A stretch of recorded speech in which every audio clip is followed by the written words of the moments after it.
Il y a 3 mois, la mère de Sandrine Rousseau ne respirait que sous oxygène. En phase terminale d'un cancer contre lequel elle se battait depuis 26 ans. Cette maladie, elle ne voulait pas qu'elle décide à sa place. Je savais qu'elle voulait mourir dignement, c'était son terme, mais je ne m'attendais pas à ce qu'elle le fasse et je ne m'attendais pas à ce qu'elle le fasse, qu'elle attende que je sois là pour le faire. Car sa mère a profité d'un moment seul pour ingérer des médicaments. Un mot pour leur demander de ne pas appeler de médecin. L'agonie a duré 9 heures. Une torture pour la malade comme pour sa famille.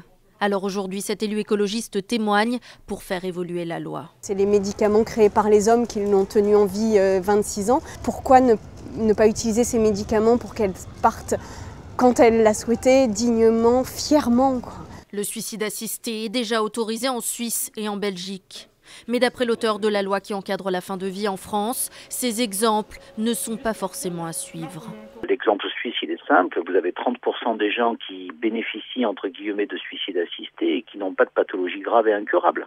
Ce sont des gens qui sont âgés, qui sont là de vivre et qui demandent à mourir. Donc, quand on ouvre des transgressions, apparaissent d'autres transgressions et qui aboutissent à des dérives. Avant de légiférer, Jean Leonetti demande donc un grand débat public qui permettra à l'ensemble des Français de mesurer les enjeux d'une loi sur l'euthanasie.